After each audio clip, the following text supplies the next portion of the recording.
Update tayo sa ating manok sa kanyang NBA dream.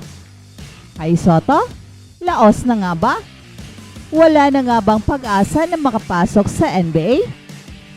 At sino-sinong NBA All-Stars at key players ang handa ng sasabak para sa paparating na season? Well, yan ang ating pag-uusapan in this video. Pero bago yan ay meron muna tayong pag-giveaway. Hey, hey, hey! Attention mga kapatrol!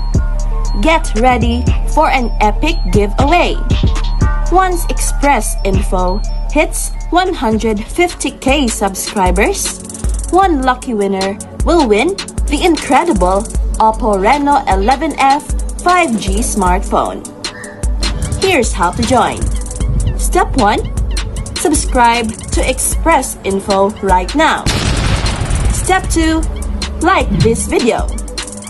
Then step 3. Comment anything good and positive about our idol Kai Sotto. Super easy. Just subscribe, like, and comment. So, kumusta na nga ba ang NBA dream ni Kai Sotto? Obviously, mas lumalaki pa lalo ang chances niya na makapasok sa NBA pagkatapos ng Olympic qualifying tournament na kung saan nagpakita siya ng very impressive performance versus Latvia. At sinabi mismo ni Kai na very confident siya na makakapasok na siya sa NBA next year. At ito ang inaabangan natin at excited tayo na next year ay makakapasok na siya sa NBA. Pero realistically, ay napakahirap na para kay Kai Sotto na makapasok sa NBA. Maraming mga factors ang dapat mag-align for Kai to play in the NBA. Number 1 factor ay ang kanyang kalusugan. Nagiging injury prone na kasi si Kai kahit na mga minor injuries lang, yet nakikita natin na madaling magka-injury si Kai. Kaya importante sa kanya ang kanyang kalusugan. Ika nga, iwas sa injury, pero papaano? Pangalawa ay ang kanyang magandang performance sa Japan B-League. Dapat talagang magiging aggressive na si Kai sa bawat laro at ipapakita niya ang kanyang consistency by scoring, rebounding, making plays, and playing defense. Ito ang dapat ipapakita niya sa kanyang stint sa Japan B-League this season with the Koshigaya Alphas. Pangatlo ay ang patuloy na pagpapalakas ng kanyang katawan. Kailangan ni Kai na ipagpatuloy ang pagpapalaki ng kanyang katawan dahil nahihirapan pa rin siya sa posisyonan sa ilalim. Kaya dapat ay pagtutuunan pa rin niya ang pagpapalaki ng kanyang katawan. Pang-apat, ay dapat ring ipagpatuloy ni Kai ang kanyang plyometric training dahil sa game versus Big Balls at Sun Rockers ay mukhang bumagal si Kai, although pwede ring hindi pa niya inilabas ang lahat. But just the same, kailangan pang i-develop ni Kai ng maigi ang kanyang speed and quickness pati ang kanyang stamina. At kapag ang lahat ng mga ito ay magagawa ni Kai this coming season sa Japan B-League, there is no doubt na makakapasok na siya sa NBA next year. And that's for sure. At balitang NBA naman. Habang papalapit ang training camp para sa NBA at ang pagsisimula ng 2024-25 season sa October 22, maraming all-stars at key players ang naghahanda para bumalik mula sa mga injury na nakaapekto sa kanilang mga 2023-24 campaigns. Ang kanilang pagbabalik ay mahalaga, lalo na sa mga kupunan na nagnanais na makapasok ng malalim na playoffs o bumuo ng mas magandang hinaharap.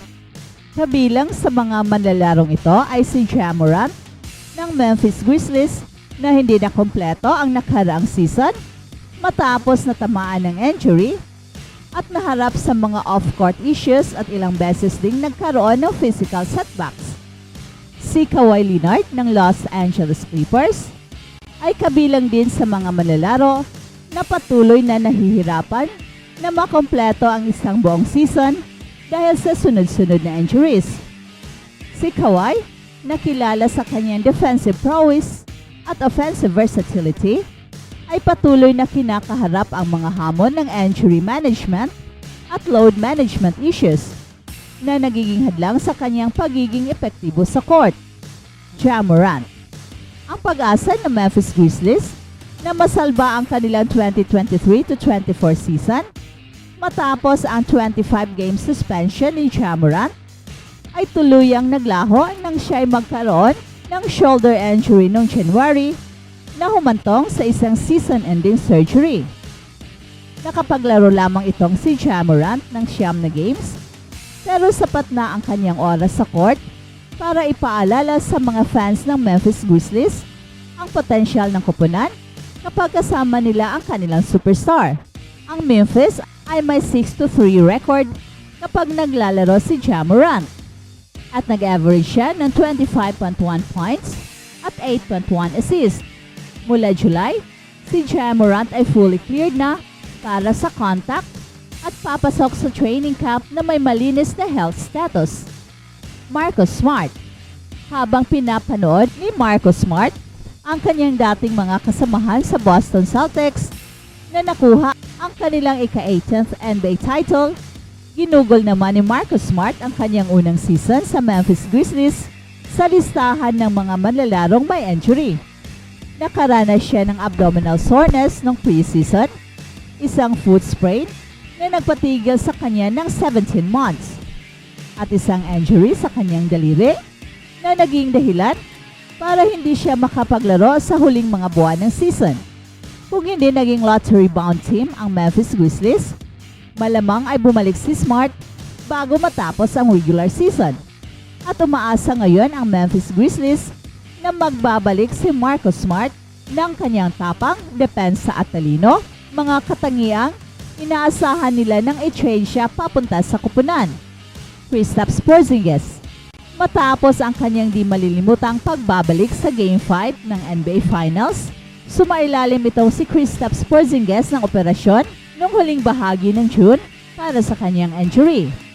Sa ngayon, maayos ang kanyang pagaling, ngunit inaasahan na mawawala si Kristaps Porzingis para sa mga unang ilang buwan ng season.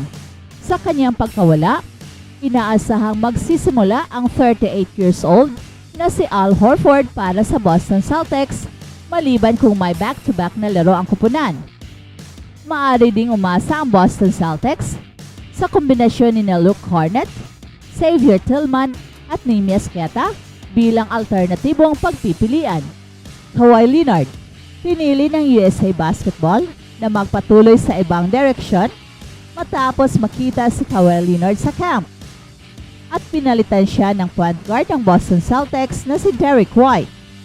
Habang gusto sana ni Kawhi na makasungkit ng gintong medalya sa Olympics, ang desisyon ay nagbigay daan sa kanya na mag-focus sa pag-alaga ng kanyang tuhod ngayong off-season. Gayunpaman, sinabi ng head coach ng Los Angeles Clippers na si Ty Lue na feeling good si Kawhi Leonard at handa na siya para sa pagsisimula ng training camp sa October 1 sa Hawaii.